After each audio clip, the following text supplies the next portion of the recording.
Nëse do të ndryshosh jetën tënde, ndoshta nuk ke nevojë të dëgjosh 1000 këshilla, por vetëm të kuptosh këto 10 mësime nga Bibla. Bibla nuk flet vetëm për besimin dhe fen. Ajo flet për dashurinë, faljen, durimin, pasurinë, vuajtjen, njerëzit që të tradhtojnë, gabimet që bën dhe mënyrën se si duhet të jetosh kur askush nuk të sheh.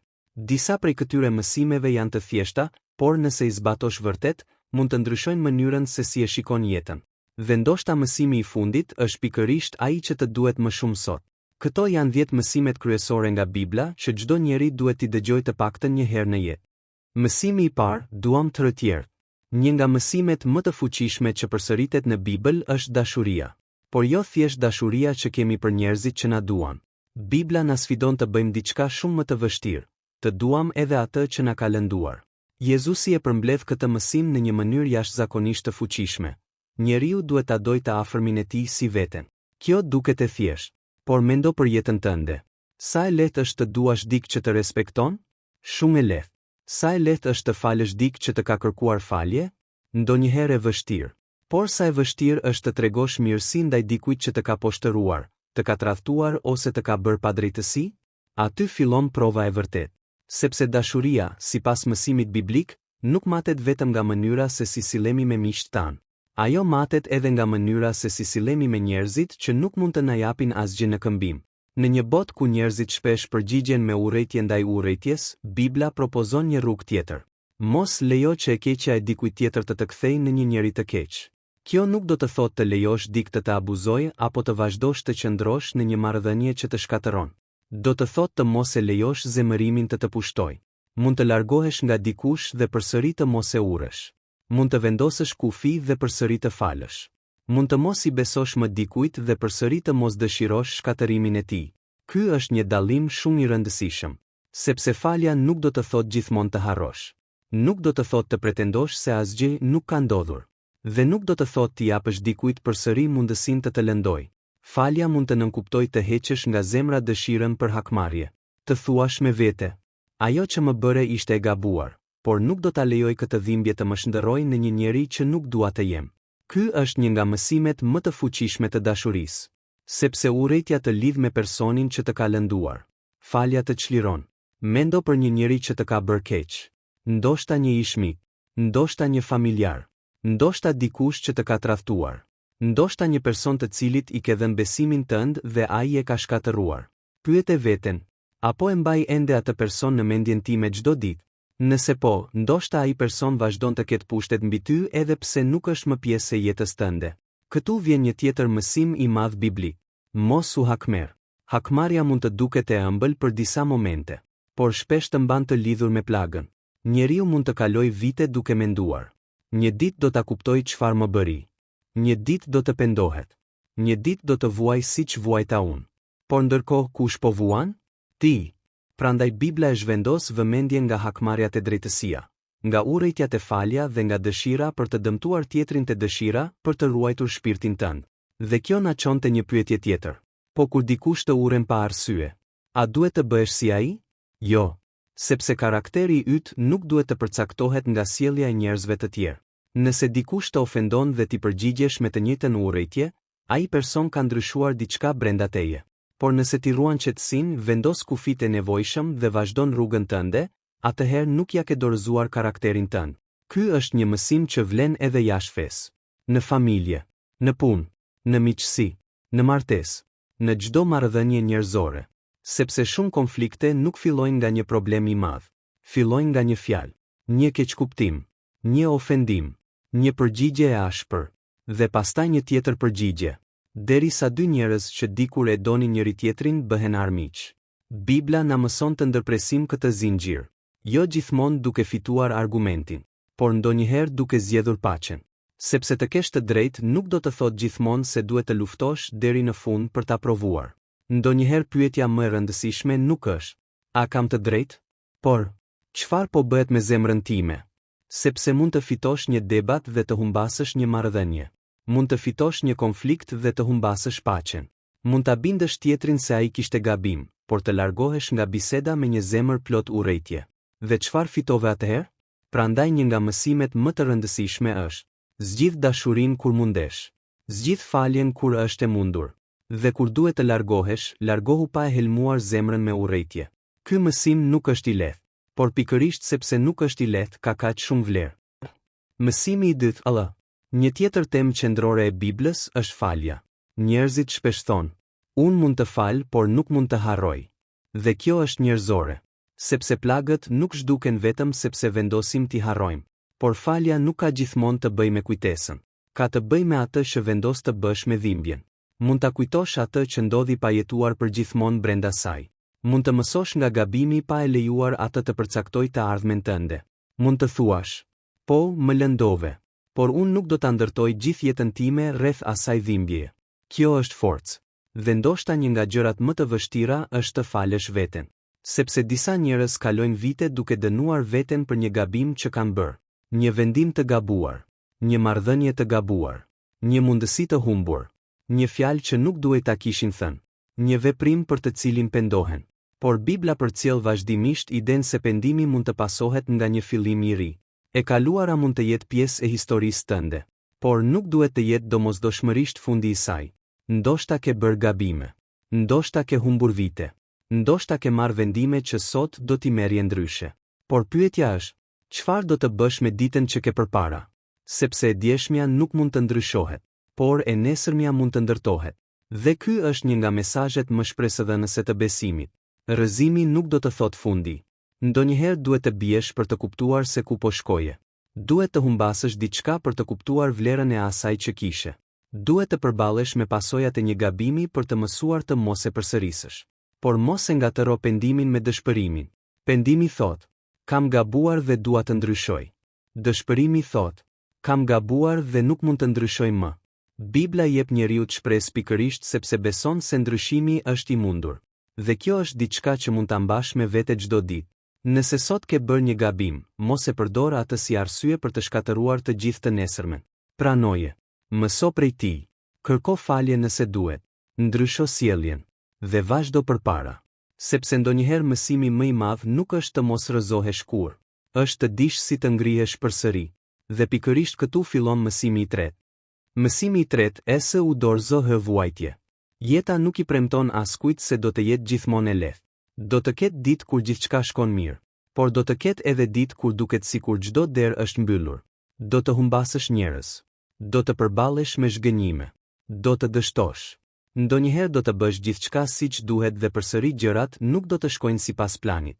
Dhe pikërisht në ato momente del në pah një nga mësimet më të fuqishme të Biblës. Mos u dorëzo vetëm sepse po kalon një periudhë të vështirë. Dhimbja nuk do të thotë gjithmonë se ke marrë rrugën e gabuar. Ndonjëherë vuajtja është pjesë e një procesi që të forcon. Kjo nuk do të thotë se çdo vuajtje është e mirë. Nuk do të thotë se duhet të pranosh padrejtësinë ose të qëndrosh në një situatë që të shkatëron. Do të thotë se edhe në periudhat më të errta, nuk duhet të humbasësh shpresën. Mendo për një far. Kur e vendos në tokë, nga jashtë duket sikur është zhdukur, por nën sipërfaqe po ndodh diçka. Ajo po përgatitet të mbi. Edhe njeriu ndonjëherë kalon periudha ku nga jashtë duket sikur nuk po ndodh asgjë, por brenda tij mund të jetë duke u formuar një version më i fortë i vetes. Prandaj mos e gjyko jetën tënde vetëm nga ajo që po ndodh sot. Një kapitull i vështirë nuk është e gjithë historia. Mësimi i katërt është e vendos pasurinë e bëshpirtin. Bota të mëson të kërkosh më shumë para, më shumë sukses, më shumë pushtet, më shumë pasuri, më shumë vëmendje. Dhe sigurisht të kesh një jetë të mirë nuk është diçka e keqe. Problemi fillon kur pasuria bëhet qëllimi i vetëm i jetës. Bibla paralajmëron vazhdimisht për rrezikun e dashurisë së tepruar ndaj pasurisë. Sepse mund të kesh shumë gjëra dhe përsëri të jesh bosh. Mund të kesh një shtëpi të madhe dhe të mos kesh paqe. Mund të kesh shumë para dhe të mos kesh një njeri të cilit i besosh. Mund të jesh i famshëm dhe të ndihesh i vetmuar. Mund të kesh gjithçka që duket bukur nga jashtë dhe të mos jesh i lumtur nga brenda. Prandaj pyetja nuk është vetëm sa kam, por çfarë njeriu jam bërë ndërsa po përpiqem t'i kem këto gjëra. Nëse pasuria të bën arrogant, ajo nuk të ka pasuruar vërtet. Nëse suksesi të bën të përbuzësh të tjerët, ai sukses ka një çmim shumë të lartë. Nëse puna të jep para, por të merr familjen, shëndetin, kohën dhe paqen, duhet të pyesësh veten nëse ajo që po fiton është më e vlefshme se ajo që po humbet. Bibla nuk të mëson të urresh pasurinë, të mëson të mos bëhesh skllav i saj. Paraja është një mjet, nuk duhet të bëhet Zot. Mësimi i 5, trajtoj njerëzit të drejtësi. Një nga mesazhet e përsëritura në Bibël është kujdesi për të dobëtin, të varfrin, të huajin, vejushën, jetimin dhe njeriun që nuk ka fuqi. Kjo na mëson diçka shumë të rëndësishme. Vlera e një njeriu nuk përcaktohet nga pasuria e tij. Është e lehtë të respektosh dikë që ka pushtet. Është e lehtë të sillesh mirë me dikë që mund të të ndihmojë. Por karakteri i vërtet shihet në mënyrën se si sillesh me dikë që nuk mund të jap asgjë. Si flet me kamerierin? Si sillesh me një punëtor? Si trajton një të moshuar? Si flet me një njeri të varfër? Si sillesh me dikë që nuk ka ndikim? Këto gjëra tregojnë shumë më tepër për karakterin tënd se sa rrobat, makina apo statusi. Sepse një njeri i mirë nuk sillet mirë vetëm kur ka publik. Ai sillet mirë edhe kur askush nuk po e sheh. Dhe kjo është një ide që përsëritet fuqishëm në mësimet biblike. Bëj të mirën jo vetëm për t'u parë nga njerëzit, por sepse e mira është e drejtë. Mësimi i 6, së gjyko shpejt. Sa herë kemi gjykuar një njeri pa e ditur historinë e tij? E shohim dikë duke bërë një gabim dhe menjëherë themi: ky është njeri i keq. Por nuk e dim çfarë ka kaluar. Nuk e dim çfarë dhimbje e mban. Nuk e dim çfarë lufte po zhvillon në heshtje. Nuk e dim çfarë e ka çuar deri në atë pikë. Kjo nuk do të thotë se duhet të justifikojmë çdo sjellje. E mira dhe e keqja ekzistojnë. Gabimet kanë pasoja. Por Bibla na mëson të jemi të kujdesshëm me gjykimin, sepse shpesh jemi shumë të shpejt për të parë gabimet e të tjerëve dhe shumë të ngadalt për të parë gabimet tona. Është më e lehtë të tregosh gishtin se sa të shikosh veten në pasqyrë. Prandaj, para se të dënosh dikë, pyet veten: a do të doja që dikush të më gjykonte vetëm nga gabimi im më i madh? Ndoshta përgjigjja është jo. Dhe nëse nuk do që të tjerët të përcaktojnë nga gabimi yt më i keq, atëherë duhet të jesh i kujdesshëm edhe kur përcakton të tjerët nga gabimet e tyre. Mësimi i 7, besim edhe e sheh rrugën. Një nga sprovat më të mëdha të jetës është të vazhdosh përpara kur nuk e di se çfarë do të ndodh. Ndonjëherë dëshiron një përgjigje, por ajo nuk vjen. Dëshiron të dish pse po ndodh diçka, por nuk e kupton. Dëshiron të shohësh fundin e rrugës, por ke vetëm dritë për hapin e radhës. Dhe këtu hyn besimi. Besimi nuk do të thotë se nuk ke frikë. Do të thotë se nuk lejon që frika të ndalojë. Mund të kesh dyshime, mund të kesh pyetje, mund të qash, mund të ndihesh i humbur, dhe përsëri të vazhdosh. Ndoshta sot nuk e kupton pse një derë u mbyll. Ndoshta pas një viti do ta kuptosh. Ndoshta një humbje që sot të duket si fund, nesër do ta shohësh si fillimin e diçkaje tjetër. Prandaj mos kërko gjithmonë të shohësh të gjithë rrugën. Ndonjëherë mjafton të shohësh hapin tjetër. Dhe këtu mbeten edhe 3 mësime të tjera. 3 mësime që lidhen me mirënjohjen, disiplinën dhe mënyrën se si duhet ta jetojmë jetën kur askush nuk na sheh. Por mbi të gjitha, mësimi i fundit do të na çojë te pyetja më e rëndësishme. Në fund të jetës, çfarë do të ketë vërtet rëndësi? 3 mësimet e fundit e Bibla. Mësimi i 8, e mirënjohës për të rëhërka. Njeriu ka një zakon të çuditshëm. Kur nuk ka diçka, mendon se do të jetë i lumtur sapo ta ketë. Kur të kem më shumë para, do të jemi lumtur. Kur të blej shtëpinë, do të jemi qetë. Kur të gjej njeriun e duhur, gjithçka do të ndryshojë. Kur të arrijë suksesin, më në fund do të ndihemi plot. Por pastaj e arrin atë që dëshironte. Dhe pas pak kohe fillon të dëshirojë diçka tjetër. Kështu mund të kalojë një jetë e tërë, duke kërkuar atë që mungon dhe duke harruar atë që tashmë ekziston. Prandaj një nga mësimet e fuqishme biblike është mirënjohja. Të jesh mirënjohës nuk do të thotë të heqësh dorë nga ëndra. Mund të dëshirosh një jetë më të mirë dhe njëkohësisht të jesh mirënjohës për jetën që ke sot. Mund të punosh për më shumë dhe të mos përbuzësh atë që ke. Sepse lumturia nuk vjen gjithmonë nga shtimi i gjërave. Ndonjëherë vjen nga aftësia për të parë vlerën e gjërave që i ke marrë si të mirëqena. Një mëngjes kur zgjohesh, një familjar që të telefonon, një mik që të qëndron pranë, një tryez me ushqim, një trup që të lejon të ecësh, një mundësi për të filluar përsëri. Ne shpesh i vlerësojmë këto vetëm pasi i humbasim. Dhe ndoshta kjo është arsyeja pse mirënjohja është kaq e rëndësishme, sepse të mëson të shohësh pasurinë që ekziston tashmë në jetën tënde. Mos prit ta humbasësh një gjë për të kuptuar sa e çmuar ishte. Mos prit të largohesh nga shtëpia për të kuptuar vlerën e familjes. Mos prit të humbasësh një mik për të kuptuar sa shumë të donte. Mos prit një krizë për të filluar të falenderosh për gjërat e thjeshta. Mirënjohja e ndryshon mënyrën se si e sheh jetën. Mësimi i 9, bëhet rëmirën edhe kërë askush që këtë rësheh. Këtu qëndron një nga testet më të mëdha të karakterit. Çfarë bën kur nuk ka kamera? Çfarë bën kur askush nuk të kontrollon? Çfarë bën kur mund të gënjesh dhe askush nuk do ta zbuloj? Çfarë bën kur mund të marrësh diçka që nuk të përket dhe askush nuk do ta kuptoj? Çfarë bën kur ke mundësi të bësh një të mirë, por nuk do të marrësh asnjë lavdërim? Këtu shihet karakteri, sepse është e lehtë të dukesh i mirë para njerëzve. Është e lehtë të buzëqeshësh kur të gjithë të shohin. Është e lehtë të bësh një bamirësi kur e di se të gjithë do të flasin për të, por të bësh të mirën në heshtje, kjo është diçka tjetër. Bibla e vëtheksin shpesh te qëllimi i zemrës, jo vetëm te pamja e jashtme. Sepse një veprim mund të duket i mirë, por motivi pas tij mund të jetë krejt tjetër. Dikush mund të ndihmojë një të varfër për të marrë duartrokitje. Dikush tjetër mund të ndihmojë në heshtje dhe të mos kërkojë asgjë. Nga jashtë mund të duken njësoj, por brenda janë krejtësisht të ndryshëm. Prandaj pyetja nuk është vetëm çfarë po bëj, por edhe pse po e bëj? Apo ndihmon sepse e do të mirën? Apo sepse dëshiron të dukesh mirë? Apo fal sepse dëshiron paqe? Apo sepse pret diçka në këmbim? Apo punon me ndershmëri sepse kjo është ajo që beson? Apo vetëm sepse ke frikë se do të kapesh? Këto pyetje na detyrojnë të shikojmë brenda vetes. Dhe ndoshta ky është një nga mësimet më të vështira të jetës. Njeriu mund të mashtrojë shumë njerëz, por nuk mund të ikë përgjithmonë nga vetja. Prandaj ndërton një karakter që nuk ka nevojë për publik.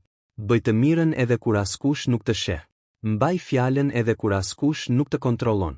Ji i ndershëm edhe kur gënjeshtra do të ishte më e leverdishme. Sepse karakteri yt është ai që mbetet kur të gjithë të tjerët largohen. Mësimi i 10, dashuro Zotin dhe hë jeto i një qëllim. Dhe tani arrim te mësimi i fundit, ndoshta më i rëndësishmi. Bibla e vendos marrëdhënien me Zotin në qendër të jetës shpirtërore.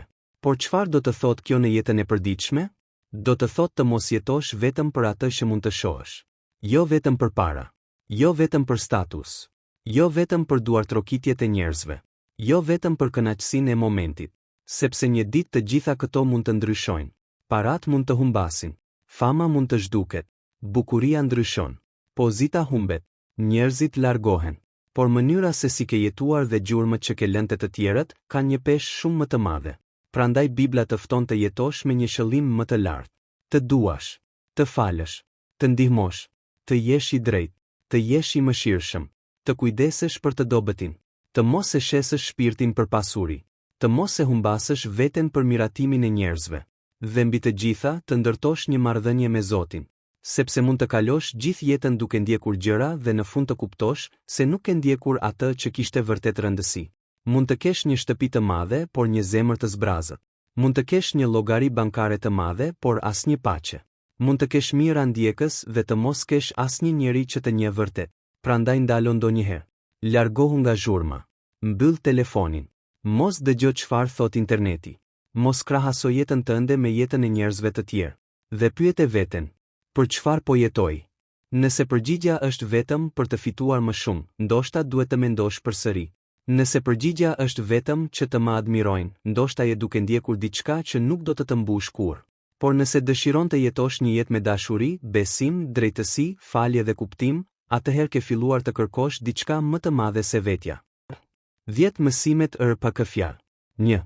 Duaj të tjerët, edhe kur nuk është e lehtë. 2. Fal.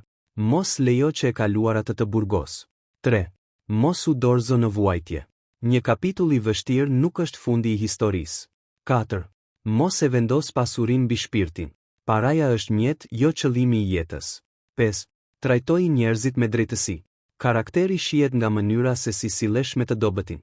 6. Mos gjyko shpejt. Nuk e di gjithmonë betejën që po lufton tjetri. 7. Ki besim, edhe kur nuk e sheh të gjithë rrugën. 8. Ji mirënjohës. Mos prit ta humbasësh diçka për të kuptuar vlerën e saj. 9. Bëj të mirën në heshtje. Karakteri yt tregohet kur askush nuk të sheh. 10. Jeto me një qëllim dhe afrohu me Zotin. Sepse në fund pyetja nuk është sa shumë ke pasur. Pyetja është, çfarë njeriu ke qenë? Dhe ndoshta ky është mesazhi më i madh i të gjithëve. Mos prit një ditë të përsosur për të filluar të jetosh ndryshe. Mos prit të bëhesh më i pasur. Mos prit të kërkojnë falje. Mos prit që të gjithë të kuptojnë. Mos prit që jeta të bëhet e lehtë. Fillo sot. Fal dik. Ndihmo dik. Falemindero Zotin për atë që ke. Kërko falje për atë që ke bërë gabim. Bëj një të mirë pa i treguar askujt. Dhe nëse ke humbur rrugën, mos mendo se gjithçka ka përfunduar. Gjithmonë mund të kthehesh. Gjithmonë mund të fillosh përsëri. Sepse një nga mesazhet më të fuqishme të besimit është pikërisht ky. E kaluara jote mund të jetë pjesë e historisë tënde, por nuk duhet të jetë domosdoshmërisht fundi i saj. Mesazhi duhet të mbetet të. Dhe tani, para se të mbyllim këtë rrugëtim nëpër 10 mësimet kryesore të Biblës, ndalo për një moment dhe mendo. Ndoshta nuk do t'i kujtosh të gjitha këto fjalë nesër. Dhe nuk ka nevojë. Mjafton të marrësh me vete një mësim. Ndoshta ke nevojë të mësosh të falësh. Ndoshta ke nevojë të mos dorëzohesh. Ndoshta ke nevojë të jesh më mirënjohës.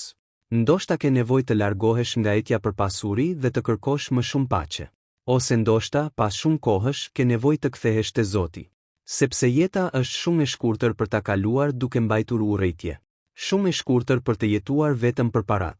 Shumë e shkurtër për t'u krahasuar vazhdimisht me të tjerët. Shumë e shkurtër për të pritur që një ditë të fillosh të jetosh. Jeto sot. Duaj sot. Fal sot. Ndihmo sot. Bëj të mirën sot. Dhe nëse je rrëzuar, ngrihu. Nëse ke gabuar, kërko falje. Nëse ke humbur dik, kujtoje me dashuri. Nëse je duke kaluar një periudhë të vështirë, mos e humb shpresën. Dhe nëse ndihesh i vetëm, kujto se heshtja e një periudhe të vështirë nuk do të thotë domosdoshmërisht se je i harruar. Ndonjëherë rruga më e vështirë është ajo që të mëson më shumë. Në fund, pasuria më e madhe nuk është ajo që mund të mbash në duar. Është ajo që ke në zemër. Dashuria, besimi, falja, mirësia, paqja dhe një jetë që ka pasur kuptim. Prandaj, kur të mbyllet kjo video, mos pyet vetëm, cilin mësim dëgjova? Pyet, cilin mësim do të zbatoj? Sepse njohuria që nuk ndryshon mënyrën se si jeton, mbetet vetëm informacion. Por një mësim që e zbaton çdo ditë mund të ndryshojë karakterin tënd. Dhe karakteri yt ndryshon jetën tënde. Nëse kjo video të dha një mesazh që të preku, shkruaje në komente. Do të zgjedh dashurinë, faljen dhe besimin. Ndoshta fjalët e tua do t'i japin shpresë edhe dikujt tjetër që po kalon një betejë në heshtje. Dhe mos harro, nuk është kur vonë për të ndryshuar. Nuk është kur vonë për të falur. Nuk është kur vonë për të filluar përsëri. Dhe nuk është kur vonë për t'u afruar me Zotin. Sepse ndonjëherë fillimi i një jete të re nis me një vendim të vetëm.